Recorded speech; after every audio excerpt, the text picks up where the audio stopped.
저는 우리 지난주에 우리는 천국의 열매를 거두는 인생이라는 이야기를 했습니다. 그리스도인 인생은 천국의 열매, 축복의 열매를 거두는 인생입니다. 그리고 천국의 열매, 축복의 열매를 거두는 방법은 우리가 예수 그리스도에게 온전히 접붙여진 자가 되면 주님의 은혜가 우리 삶에 열리는 것이 바로 축복이요 천국의 열매라고 말씀드렸습니다. 그런데 오늘은 그렇다면 그 좋은 열매, 천국의 열매 기준이 무엇이냐? 우리 인생 가운데 열리는 것 중에 어떤 게 좋은 열매, 어떤 것이 천국의 열매, 어떤 것이 천국의 기쁨이 담기는 열매냐는 것입니다. 여기서 우리가 오해해서는 안 되는 부분이 있어요. 그건 뭐냐면 성스러운 것은 천국의 열매요, 세속적인 것은 천국의 열매가 아니라는 오해. 영적인 것은 천국의 열매지만 육적인 것은 천국의 열매가 아니라는 오해.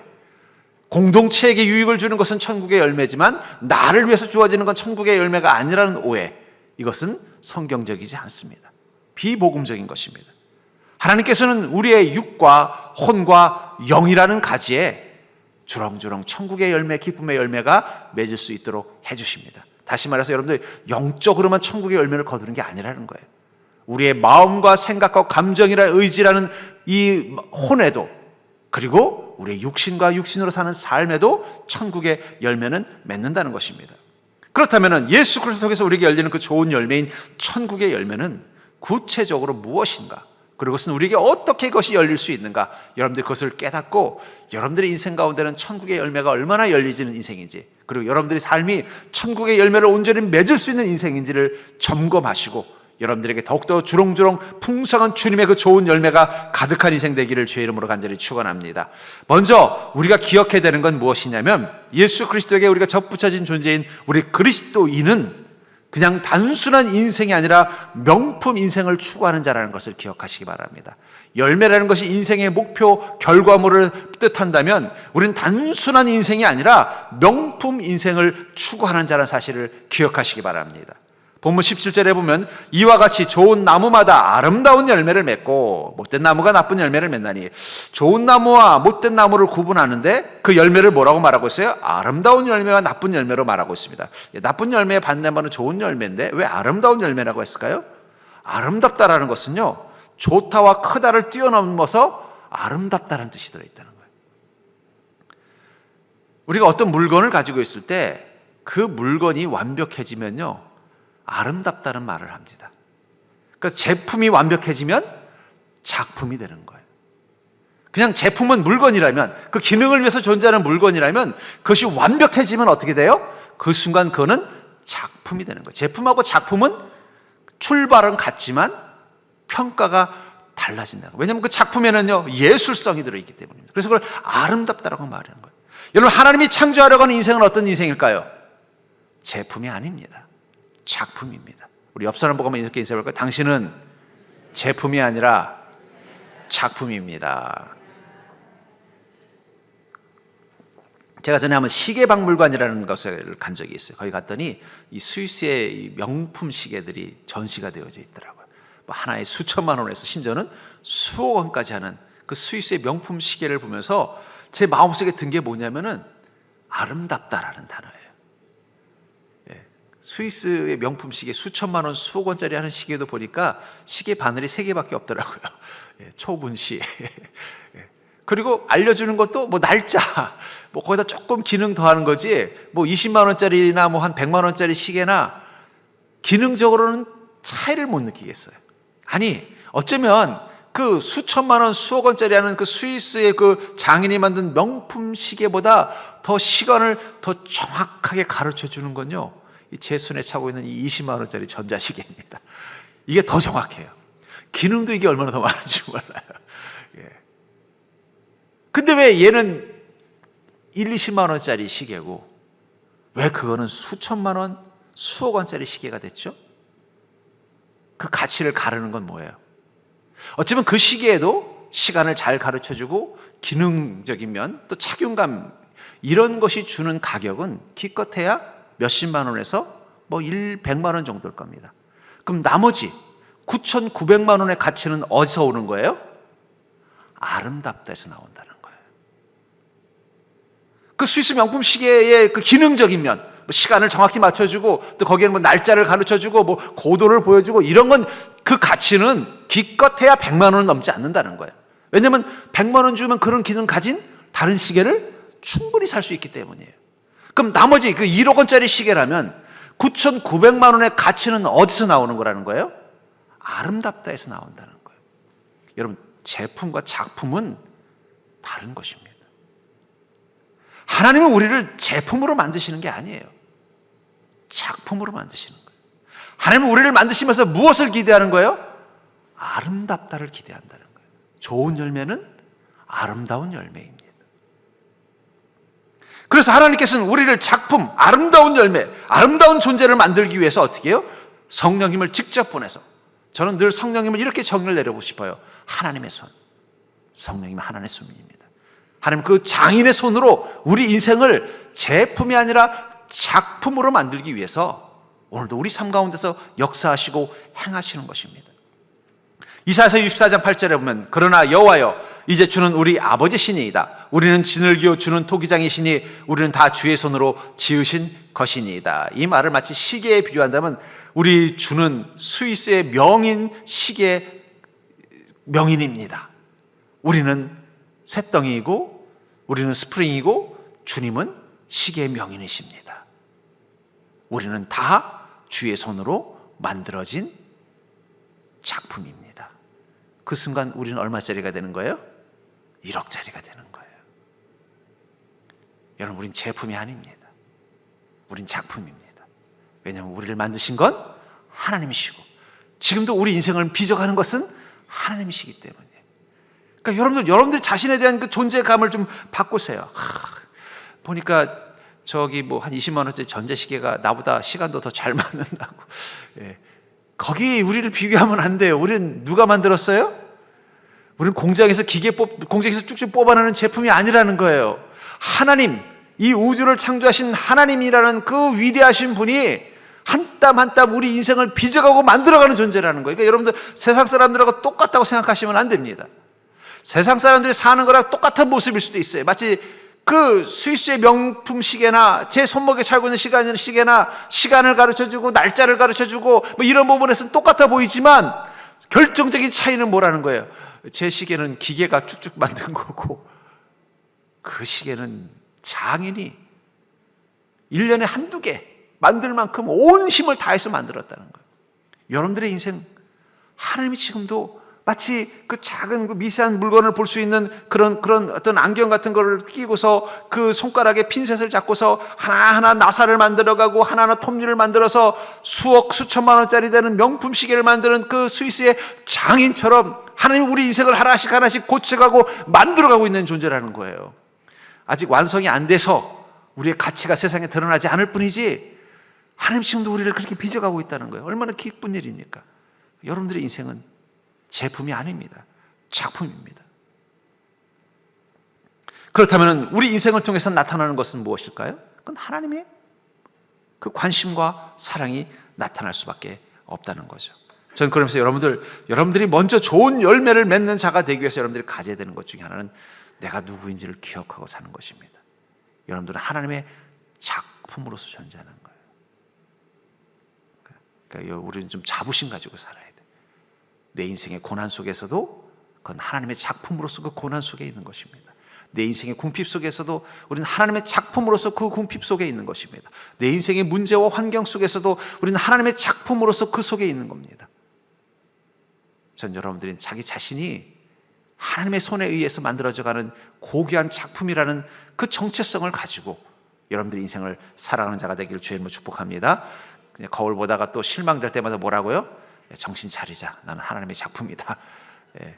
옆집을 보니까 나보다 더 잘 사는 것 같아도 아이고 내가 저런 제품들하고 작품을 비교하면 안 되지. 옆집이 더 멋있어 보여도 그건 제품이고 우린 작품이에요. 달라요. 아까도 말했잖아요. 시간은 20만 원짜리 전자시계가 더 정확하다고요. 그러나 이건 아름다움이 없어요. 어쩌면 우리는 세상 사람들보다 더 기능적으로 탁월하지 않을 수도 있어요. 약점도 많고 허물도 많고 부족함도 많습니다. 그러나 중요한 건 하나님이 우리 인생을 빚어가신다는 거예요. 작품의 기쁨이 있다는 거예요. 여러분들에게는 하나님의 흔적이 남아있다는 거예요. 그것이 여러분들의 인생에 대한 자부심 그리고 여러분들의 정체성이 될 수 있기를 주의 이름으로 축복합니다. 두 번째로 우리가 예수 그리스도를 통해서 우리에게 열리는 이 좋은 열매, 그것은 어떤 특징이 있는가? 절대 해볼까요? 좋은 열매는 나쁜 열매를 솎아내는 것부터 시작된다. 여러분, 좋은 열매는요, 나쁜 열매를 솎아내는 것부터 시작이 되는 것입니다. 19절에 보니까 아름다운 열매를 맺지 아니하는 나무마다 찍혀 불에 던져지느니라. 제가 어느 과수원을 갔어요. 정확히 기억은 안 나요. 오래돼서 청년 때였으니까 이게 사과인지 뭐 벤지 감이 생각이 안 나는데, 하여튼 그 과수원을 하시는 분을 알게 돼가지고 친구들하고 같이 이제 방문을 했는데, 제 기억에는 아마 그 배농장이었던 것 같아요. 갔는데 그 농부 되시는 그 분이 이렇게 과수원 소개를 이렇게 해서 보려면 보라 하면서 가면서 이렇게 가지마다 이렇게 열매를 툭툭 따시더라고요. 그래서 아직 그때가 한 여름 정도였을 거예요. 아직 과일이 이제 아주 조그만, 이제 제대로 여물지도 않고 이제 조그만 때는 거예요. 그래서 그걸 왜 따세요? 그랬더니 이것들을 따줘야 옆에 있는 녀석들이 가을에 크고 맛있게 커진다는 거예요. 그러니까 이게 가지에 보니까 그냥 자잘한 열매들이 그냥 잔뜩 붙어 있는 거예요. 근데 농부가 다니면서 어떻게 하냐면 그 중에 몇 개를 툭툭 따요. 따서 땅에 떨어뜨려 버려요. 그 이유를 물어봤더니 이 가지에 너무 많이 달려 있으면은 그 뿌리에서 오는 영양분이 이 열매들마다 다 가면 나중에 가을이 됐을 때 그 열매가 작고 시원찮게 된다는 거예요. 그래서 제가 물어봤어요. 그러면 그 따는 기준이 뭡니까? 물어봤더니 그것들 중에 좀 약해 보이거나 좀 병들어 보이거나 못생겨 보이는 건 따버린다는 거예요. 그리고 봐서 얘는 좀 예쁘게 잘 자랄 것 같다. 얘는 좀 튼튼하게 잘 자랄 것 같다. 얘는 좀 뭔가 좋은 이 과죽을 잘 품을 수 있을 것 같다 하는 거는 놔두고 그 옆에 걸 따준다는 거예요. 따줘서 어떻게 해요? 거기에만 영양분이 다 집중되게 해서 큰 열매를 만들어준다라고 말하는 거예요. 제가 그거 보면서 깨달은 게 있습니다. 여러분, 나쁜 열매는 그냥 나쁜 게 아니라 좋은 열매를 될 수 없게 만드는 것들입니다. 우리가 하나님의 축복의 열매, 좋은 열매를 맺는데 방해가 되는 나쁜 열매 같은 게 있다는 거예요. 우리가 축복의 삶을 사는데 방해가 되는 나쁜 것들이 있습니다. 그건 습관이기도 하고 생각이기도 하고 우리의 삶의 태도이기도 한 것입니다. 그것들이 우리 삶에 붙어 있는 한 하나님의 은혜가 우리 삶 가운데 풍성하게 열리는 좋은 열매를 거두지 못하게 만드는 방해가 된다는 거예요. 제가 이 말기암 환자들이 그 말기암을 이겨내고 극복한 그런 비결에 관한 그런 이런 어떤 TV를 본 적이 있어요. 근데 그분들의 공통점이 있더라고요. 그건 뭐냐면 자기를 병들게 하는 요인인 그 나쁜 열매와 같은 것들을 솎아내는 작업을 먼저 했다는 거예요. 자기가 이제 말기암입니다. 이제 오래 못 사실 것 같아요. 준비하세요 하는 그 순간부터 제일 먼저 한 게 뭐냐면 나를 이렇게 병들게 만든 요소들이 있잖아요. 그거를 자기 삶에서 솎아냈대요. 먼저 식습관. 내가 이 몸에 안 좋은 음식들을 먹던 걸 어떻게 해요? 과감하게 끊어버리고 몸에 좋은 것만 먹고. 두 번째는 생활 습관. 꾸준히 운동을 하거나 혹은 뭐 잠을 충분히 자거나 그래서 나쁜 열매를 솎아내고 나쁜 생각. 여러분, 부정적인 생각은요, 우리 몸에 치명적입니다. 그래서 병원에 가면 의사들이 맨날 뭐라고 말해요? 스트레스 받지 마시고요. 그러잖아요. 스트레스라는 게 결국 뭐예요? 우리 안에 있는 나쁜 생각이 우리 몸에 영향을 미치는 거예요. 그 양희은 씨도 뭐 말기 큰 병을 앓았는데 그 병을 치료한 비법을 두 개라고 그러더라고요. 하나는 집밥. 집밥이라는 건 결국 뭐예요? 몸에 해로운 음식을 안 먹는 거죠. 또 하나는 그럴 수 있지래요. 자기는 사람들이 뭘 얘기하면 그럴 수 있지 그런다는 거예요. 그 얘기 뭐예요? 스트레스 안 받겠다는 거예요. 우리가 왜 스트레스 받아요? 왜 저 사람이 이렇게 하는 거야?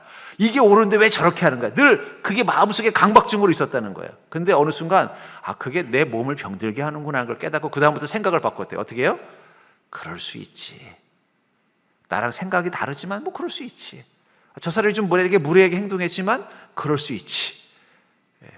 한번 옆 사람 보고 마주보면서 얘기해 보시죠. 옆 사람 보시고 그럴 수 있어요. 그럴 수 없어요 하면 몸이 해롭습니다. 양현 씨가 그 두 개를 비법이라고 말해주더라고요. 하나는 집밥, 몸에 해로운 음식은 안 먹는다는 거예요. 자기가 그 암으로 죽을 고비를 넘기는. 또 하나가 생각을 바꿨대요. 그럴 수 있지. 여러분들, 우리가 정말 좋은 열매를 맺으려면요, 우리는 물론 당연히 예수 그리스도에게 단단히 접붙인 자, 주님과 함께 동행하는 삶을 살아야 됩니다. 그러나 그것만 가지고는 안 돼요.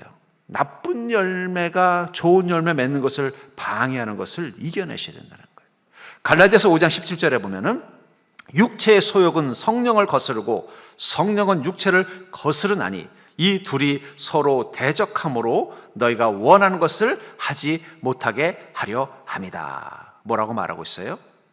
우리 안에 성령님이 계셔서 우리 인생에 좋은 열매, 천국의 열매를 맺도록 은혜를 주시는데, 문제는 그 옆에 누가 있다는 거예요. 육체의 소욕이라는 나쁜 열매가 딱 붙어서 그 양분을 쪽쪽 빨아먹는 거예요.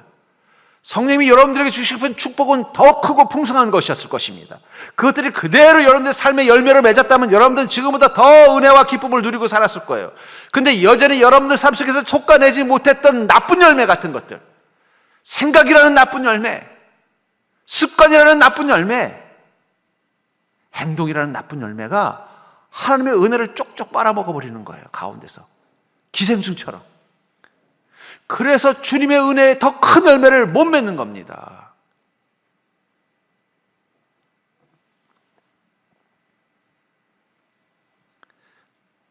그것을 바울 목사님은 이 둘이 서로 대적함으로 너희가 원하는 것을 하지 못하게 하려면, 하나님께서 주시는 그 정말 간절히 바라는 그것이 이루어지는 것을 막는다는 거예요.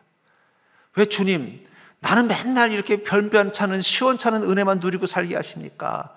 저 옆에 아무개 집사님은 보니까 그냥 주님이 은혜를 줘서 뭐 자녀도 잘 되고 일도 잘 되고 뭐 뭐든지 다 잘 되는데 왜 나는 맨날 지질궁상 그리스도인 어디 가서 그리스도라고 말도 못하게 하십니까? 그럼 주님이 이렇게 말씀하실지도 모른다는 거예요. 나는 똑같은 은혜를 줬는데 너에게는 속가내야 될 게 너무 많다. 그것들이 내 은혜를 다 빨아먹어서 정작 너의 인생 가운데 내가 주고자 하는 큰 열매가 자라지 못하는구나. 근데 옆에 아무개 집사는 그걸 속가내더라. 내가 예수님 믿으면 이거 버려야지. 내가 말씀대로 살려면 이거 내려놔야지. 내가 주님의 자녀라면은 이런 생각 갖지 말아야지. 그러면서 자기 안에 나쁜 열매와 같은 것들을 속가내니까 내 은혜가 그 좋은 열매, 좋은 생각, 좋은 마음, 좋은 습관, 좋은 행동 속에 쭉쭉 들어가니까 그는 풍성한 가을의 열매를 맺는 거야. 내가 그 사람만 더 사랑한 게 아니다. 나의 은혜는 언제나 동일하다. 이건 하나님은 차별하지 않으십니다. 하나님이 차별하셨으면요, 우리는 구원도 못 받아요. 유대인들만 구원받았지. 하나님 차별이 없으시기 때문에 유대인이나 헬라인이나 동일한 구원의 은혜를 누리게 하시는 하나님이에요. 문제는 우리 안에 속가내지 않은 것들, 그 죄와 욕망과 어리석은 생각들. 회개는 뭘까요? 그걸 속가내는 작업이 회개예요. 그 농부는 보니까 계속 속가내더라고요. 또 남아있는 것도 또 이제 여름이 좀 무르익으면 또 어떻게 돼요? 열매들이 제법 자라잖아요. 그러다 보면 또 새가 와가지고 쪼아낸 것도 있고 또 벌레가 먹은 거 있으면 또 가서 어떻게 해요? 그걸 또 속가내요.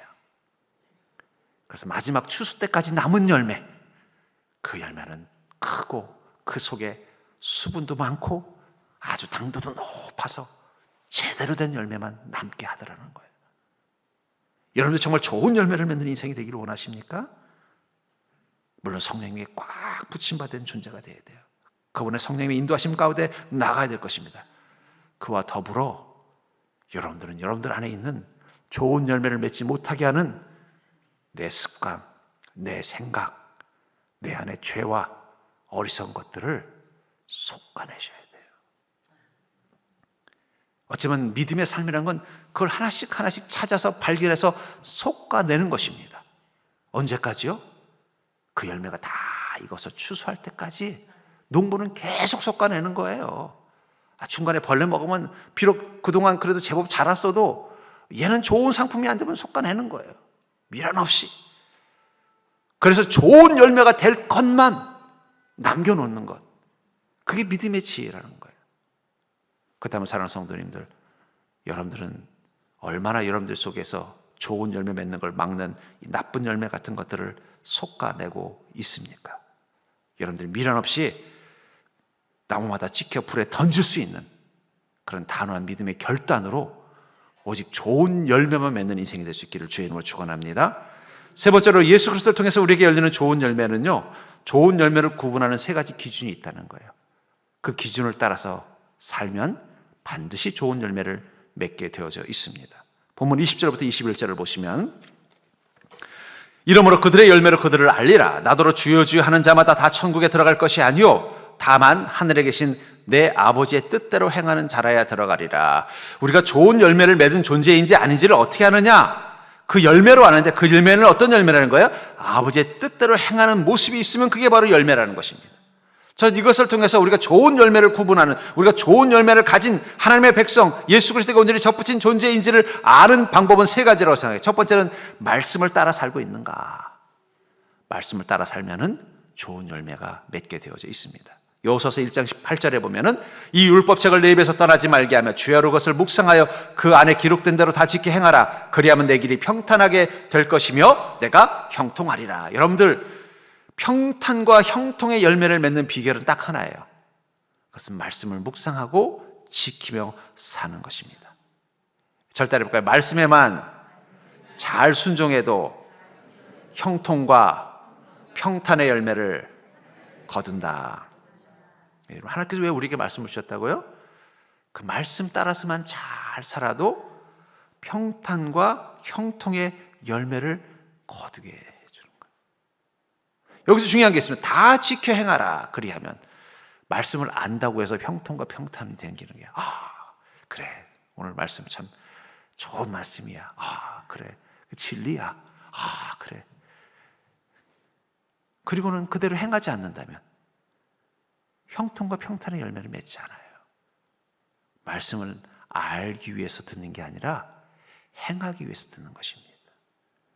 여러분들이 주님의 말씀을 듣고 그래, 그게 진리야. 그리고 다 지켜 행하면 그 다음부터 그게 뭐가 된다는 거예요? 우리 인생 가운데 평탄과 형통의 열매를 맺는 것입니다. 전 여러분들의 인생 가운데 하나님 주시는 평탄의 열매, 형통의 열매를 맺는 자가 되기를 주의 이름으로 축복합니다. 인생의 문제, 근심 없이 잘 가고 무난하게 사는 것. 형통. 형통이라는 건 뭐 큰 대박이 난다는 게 아니라 삶에 뭐가 되는 거예요. 모든 게 다 결과가 해피엔딩, 좋은 결과로 다 이루어지는, 합력의 선을 이루는 게 형통이라면 이 두 가지 비결은 어디에 있다는 거예요? 날마다 말씀을 따라 행하는 것입니다. 하나님 우리에게 말씀을 주신 것은요, 듣고 감동받으라고 주신 거 아니에요. 그것을 통해서 여러분 지적 수준 높아지라고 주신 게 아니라는 거예요. 그 말씀을 듣고 행하는 것입니다. 한 가지라도 듣고 행하면 그 행함이 평탄과 형통을 만드는 거예요. 그런데 얼마나 많은 그리스도인들이 듣기는 들어요. 감동도 받아요. 막 가슴이 막 뜨겁다고 막 기쁨으로 문 열고 나가요. 그리고 집에 가면 까먹어요. 행하지 않아요. 그래도 하나님은 사랑하십니다. 하지만 열매는 맺지 않아요. 평탄의 열매, 형통의 열매는 자라지 않아요.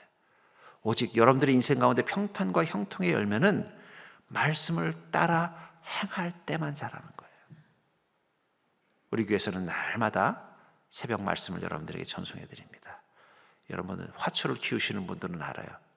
화초에게 가장 중요한 건 주인의 성실입니다. 그래서 그런 속담이 있잖아요. 논의 벼는 주인의 발자국 소리를 듣고 자란다.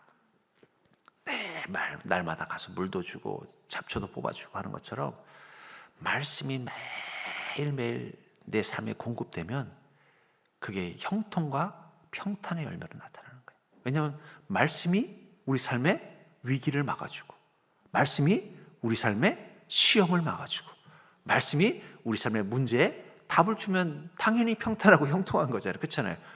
위기가 위기를 막아주면 평탄한 거예요. 아무리 파도가 높이 쳐도 파도를 막을 수 있는 방파제가 더 높으면 그 방파제 안에 있는 마을 사람들은 아무 문제가 없는 거예요. 문제는 그 방파제가 파도를 이길 만큼 높지 않을 때 문제가 생기는 거예요. 말씀이 방파제 되어주면요, 세상이 요동쳐도 여러분은 평탄할 수 있어요. 아무리 상황이 복잡해도 말씀이 내 마음속에 지혜와 능력이 되어주면요, 그게 다 풀리는 거예요. 여러분들 수학 문제가 복잡해도 공식만 정확하게 알면 다 풀게 되어져 있는 거예요. 못 푸는 이유는 공식이 뭔지를 모르기 때문에 그런 거예요. 이 문제에 맞는 공식이 뭔지를 모를 때는 안 풀려요. 근데 이 문제는 이런 공식을 써야 되는구나 정확히만 알면요, 답은 나오게 돼 있어요. 딴 생각만 안 해서 플러스를 많이 들었으면 쓰지 않으면. 마찬가지라는 거예요. 우리 인생이 아무리 복잡해도요, 하나님의 말씀이 내 안에서 공식이 되어주면은요, 그건 그냥 공식에 맞춰서 대입만 하면 답이 나오게 돼 있는 거예요. 그럼 그게 형통인 것입니다. 여러분 정말 평탄하고 싶으세요? 저는 좀 평탄하게 살고 싶습니다. 평화를 사모합니다. 형통하고 싶으세요? 모든 삶의 복잡한 것들이 풀려서 잘 좋은 결과가 있기를 원하세요? 그럼 여러분은 날마다 주야로 그 말씀을 묵상하고 그 안에 기록된 대로 다 지켜행하면서 그 말씀이 입에서 떠나지 않는 습관을 가지고 사는 자가 되기를 주의 이름으로 축복합니다. 좋은 열매 두 번째는 뭐냐면 믿음을 따라 살면 건 반드시 좋은 열매가 나오게 된다는 거예요. 어떤 게 좋은 열매냐? 믿음 따라 살면 좋은 열매가 나온다는 거예요. 히브리서 11장 1절과 2절에 보면은 믿음은 바라는 것들의 실상이요 보이지 않는 것들의 증거니 선진들이 이로써 증거를 얻었느니라. 저는 이 믿음을 이렇게 정해 내려볼까요? 절대로 믿음은 인생 설계도다. 예. 그러니까 믿음은 인생 설계도예요. 믿음을 따라 살면은요 설계도대로 우리 인생이 만들어지는 것입니다. 여러분 모든 건물들은 다 도면이 있습니다. 도면 없이 지은 건물 치고 제대로 된 건물을 본 적이 없어요. 도면 따라 지어야 건물이 제대로 되는 거예요. 믿음은 우리 인생의 도면과 같은 것입니다. 근데 어떤 도면이냐? 큰 건물, 큰 복을 위한 도면이라는 거예요. 성경에 보면 믿음을 따라 산 사람들이 자기 인생에 거두는 열매는요 상상을 초월한 큰 건물, 열매를 거둔다는 거예요. 하나님께서 우리에게 믿음을 주신 거는요 그냥 세상 사람들처럼 그냥 고만고만하게 살다가 그냥 평범하게 끝나게 하시기 위해서가 아니라 믿음이라는 큰 설계 도면을 주면서 네가 이 믿음을 따라 살면은 내가 너에게 이런 큰 도면대로 이루어지는 삶을 주겠다. 그게 믿음의 특징이라는 거예요. 말씀을 따라 사는 것이 우리 인생 가운데 평통과 형통이라면은요 믿음은요 큰 복을 경험하게 하는 능력입니다.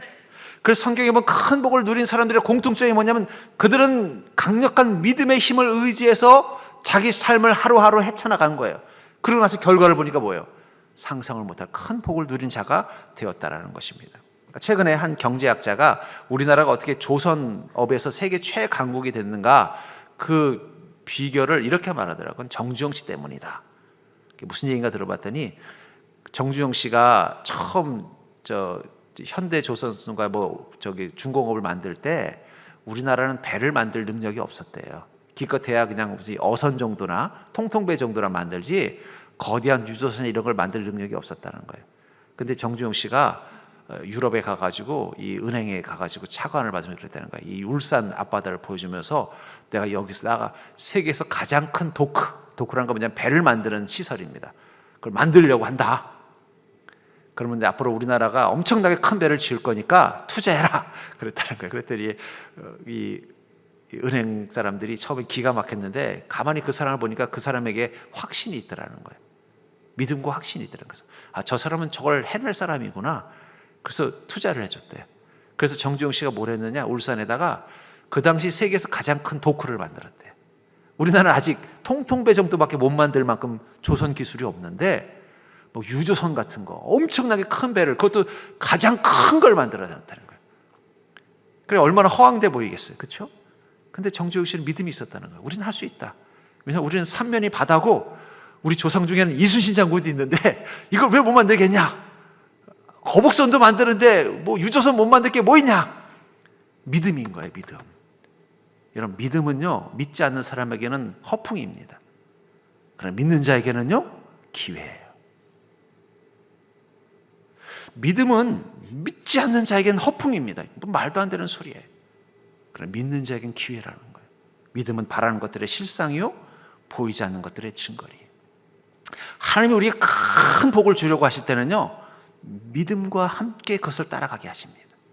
믿음으로 나아가게 한다는 거예요. 그러니까 성경의 히브리서 11장에 본 이 믿음의 사람들의 특징이 뭐예요? 한 인간으로서는 감당할 수 없는 일들, 이 한 인간으로는 해낼 수 없는 일들을 해내게 만들잖아요. 모세, 이 도망자였던 모세가 어떻게 이스라엘 민족을, 여러분 남의 나라에 노예로 있던 사람들을 데리고 나가서 다른 나라의 왕국을 건설한다는 건 이건 그냥 한 나라의 그를 강하게 만드는 그런 지혜롭고 강력한 이 왕하고는 차원이 다른 거예요. 노예라는 거는 국민이 아닙니다. 법도 질서도 아무것도 할 수 없는 무능한 존재, 그냥 단순 노동만 할 수 있는 존재들을 데려가서 한 나라를 세운다는 건 그건 엄청난 일이에요. 근데 그 일을 모세가 어떻게 가능하게 했을까요? 그건 그의 믿음의 능력. 하나님의 믿음을 통해 주신 그 큰 설계도면대로 그는 하나씩 하나씩 만들어 가다 보니까 어떻게 된 거예요? 이스라엘은 한 나라를 만들어낸 거예요. 성경의 믿음의 사람들의 공통점은 그것입니다. 믿음은 큰 일을 해내게 만들고 큰 복을 누리게 만드는데 가장 중요한 열매를 맺는 비결이라는 거예요. 믿음이 약한 사람은 그 약한 믿음만큼의 크기의 열매를 맺는 것입니다. 로마서 4장 20절에 보면은 믿음이 없어 하나님의 약속을 의심하지 않고 믿음으로 견고해져서 하나님께 영광을 돌리며 약속하신 것을 또한 능히 이루실 줄을 확신하였으니. 이 사도들의 공통점은 뭐냐면 그들에게는 하나님이 큰 믿음을 줬다는 거예요. 그래서 예수님께서 천국 가시기 전에 제자들에게 뭐라고 말씀하셨어요? 너희는 가서 모든 족속으로 제자를 삼아 아버지와 아들과 성령의 이름으로 침례를 주고 내가 너에게 분부한 모든 것을 가르쳐 지키게 하라. 이때가 지금 어떤 때예요? 모든 족속은 둘째치고 유대인들에게도 쫓겨다니고 있던 시간이라는 거예요. 자기가 예수님의 제자라는 걸 말만 하면 죽을 수 있는, 예루살렘도 제대로 벗어나지 못하고 있는 정말 힘들고 초라한 시간에 예수님은 무책임하게 가시면서 뭐라고 말하는 거예요? 야, 나는 바빠서 천국에 갈 테니까 너희들 남아서 할 일이 있다. 예수님 뭘 하면 됩니까? 너희는 가서 모든 족속으로 제자를 삼아 아버지와 아들과 성령의 이름으로 침례를 주고 내가 너에게 분부한 모든 걸 다 가르쳐 지키게 해라. 아마 제자들 중에는 그런 생각을 한 제자도 있을지 몰라. 예수님도 3년간 못하신 일을 왜 우리들 하라고 하십니까? 예수님도 유대인 하나도 제대로 다 제자로 못 삼으셔놓고 우리 12명 제자 삼아놓고 우리로 하여금 모든 족속을 제자로 삼으라니요 라고 생각하는 제자가 있었다면 아마 그 제자는 아무것도 못했을 거예요. 근데 중요한 건 이 11명의 제자는 아멘으로 받았다는 거예요. 그게 믿음의 힘입니다. 그리고 어떻게 됐어요? 믿음대로 됐어요. 여러분, 믿음대로 될지라. 여러분, 주님 이 컵에 물을 주시옵소서. 여기 믿음이 필요한가요? 그건 믿음이 필요 없어요. 그냥 제가 가서 물 뜨면 돼요. 그러나 이 안에 있는 물을 포도주로 바꿔 주시옵소서. 그때부터 믿음이 필요한 거예요. 여러분, 믿음은 우리가 상상하지 못하고 우리가 감당하지 못할 큰 열매를 맺게 해주는데 필요한 것입니다. 왜 주님 나는 맨날 이 잔잔바리 인생입니까?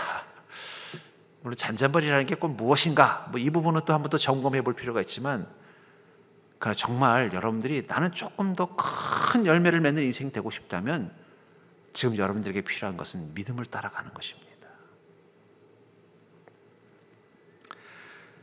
믿음으로 견고해져서, 그건 확신 있는 믿음을 가지고 있다는 거예요. 그리고 하나님께서 이것을 이미 허락하신 줄 믿고 기뻐하고 영광 돌릴 때 약속하신 것을 또한 능히 이루실 줄을 확신하였으니. 전 여러분들이 그 믿음을 따라 큰 열매 맺는 인생이 되기를 주의 이름으로 축복합니다. 세 번째 좋은 열매를 구분하는 조건은 바로 내가 하는 이 일들이 하나님의 뜻에 합당한가, 하나님의 뜻에 합당한 것만 하겠다는 마음으로 사는 것입니다. 그게 좋은 열매를 맺는 세 번째 자세라는 거예요. 하나님의 뜻에 합당하다. 이 거룩이라는 것은 다른 게 아닙니다. 여러분, 거룩이란 건 주님이 사용할 만한 게 거룩한 것입니다. 주님 뜻에 합당한 것이 거룩한 것입니다. 최근에 이 빈살만이라는 사우디아라비아의 왕세자가 우리나라에 방문했죠. 40억인가 50억 투자 약속을 하고 갔다는데, 제가 그 기사를 이렇게 보다가 재밌는 걸 봤어요. 그건 뭐냐면 이 사람이 1박 2일 동안 한국에 머물면서 한국에서 자기가 사용해야 될 그릇들, 물론 스텝도 포함되겠습니다만 그 그릇들을 새로 샀다는 거예요. 제일 좋은 호텔에 묵으면서. 그 호텔에 있는 그릇들은요, 좋은 그릇들입니다. 근데 그 그릇들을 안 쓰고 자기가 직접 1억 원이나 주고 그릇을 사서 그걸로 식사를 했다라는 거예요. 그래서 이 사람은 좀 허세가 심한가 했는데 그 밑에 기사의 그 첨언, 왜 그가 그렇게 했는지에 대한 그 기사의 추측글을 봤어요. 그게 뭐냐면 이 사람은 이슬람 교도들인데 이슬람 교도들은 금기시하는 음식이 있습니다. 돼지고기예요. 근데 한국 사람들이 제일 좋아하는 게 돼지고기입니다. 아마 그 호텔에서도 사용했던 그릇에는 아마 그 이전에 뭐가 담겼을까요? 돼지고기들이 담겼었겠죠. 그러니까 그게 찝찝했던 거예요. 난 처음에 이 사람 돈 많다고 돈 자랑하나? 그런데 이 사람은 이슬람 교도로서, 아니 비록 호텔에 좋은 그릇이 있지만 자기가 또 거기에 대한 대가로 돈도 다 지불했지만 그 그릇이 새 그릇이 아니고 이전에 쓰던 그릇이라면 거기 분명히 돼지고기나 이슬람교도들이 금기시하는 음식들이 담겼을 거 아니에요. 난 그것도 불편하다는 거예요. 그러니 차라리 새 그릇을 사서 거기다가 내가 먹을 음식, 이슬람교도들이 먹을 수 있는 음식을 담아달라. 근데 저는 그걸 보면서 좀 부끄러웠어요. 물론 돼지고기는 부정한 것이 아닙니다. 우리는 감사하면서 먹으면 뭐든지 다 거룩한 것이 됩니다. 그러나 중요한 건 우린 그들만큼 거룩함에 대해서 엄격하냐는 거예요. 주님 보시기에 주님 뜻에 합당한가를 고민하고 있냐는 거예요. 여러분, 이슬람교도들은 분명히 이교도들이고 그들은 구원받지 못할 수도 있습니다. 제가 수도 있습니다라고 말하는 건 또 괜히 또 그걸 가지고 또 시비 걸 사람이 있을까 봐 그런 겁니다. 오해하지 마십시오. 그들에게도 구원이 있다는 뜻이 아니에요. 괜히 또 이렇게 사람들 들으면 또 기독교는 다 너무 편협하다는 욕 들을까 봐 제가 숫자를 쓴 것입니다. 캔자를 넣은 거지 그냥 그런 뜻은 이상은 아니에요. 근데 중요한 건 그들은 자신의 구원을 위해서 하나님의 뜻 자기 신을 섬기는 알라 신 앞에 합당하기 위해서 그릇 하나도 엄격하게 하려고 애를 쓰고 있다는 거예요. 이슬람 교도들은요, 한국에 와 살 때도 그 메카를 향하여 하루에 5번씩 꼭 기도를 합니다. 한국에서 기도 안 한다고 해서 비난할 사람 아무도 없는데도 그렇다고 그 하는 사람들이 무슨 이슬람에서 신학을 한 이맘들이 아니에요. 그냥 평범한 이슬람 사람인데 한국에 와서 자기 주변에 다른 이슬람 사람이 있는 것도 아니에요. 그럼에도 불구하고 그들은 하루에 5번씩 메카를 향해서 기도하더라는 거예요. 우린 정말 하나님 앞에 합당하고자 하는 그 마음을 가지고 있냐는 거예요. 하나님께서 우리를 너무너무 사랑하셔서 우리가 조금 하나님 앞에 불경해도 어리석어도 다 이해하고 용서합니다. 그래서 우리 유명한 말이 있잖아요. 호의가 계속되면 권리인 줄 안다고. 그러니까 우리가 하나님 앞에서 그렇게 해도 된다고 착각하고 사는 거예요. 근데 중요한 건 좋은 열매는요, 내가 하는 이 모든 것들이 하나님 뜻에 합당한가를 고민하는 이 거룩의 마음을 가지고 사는 자에게 맺는 거라는 거예요.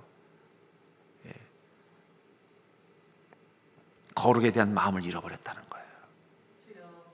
그게 어쩌면 우리 인생에 좋은 열매를 맺지 못하게 하는 또 하나의 이유가 된다는 거예요. 디모데후서 2장 21절에 보면은 그러므로 누구든지 이런 것에서 자기를 깨끗하게 하면 귀 쓰는 그릇이 되어 거룩하고 주인의 쓰심에 합당하며 모든 선한 일에 준비함이 되리라. 주님, 저는 좀 주님의 영광을 위해 쓰임받는 복된 인생이 되고 싶습니다.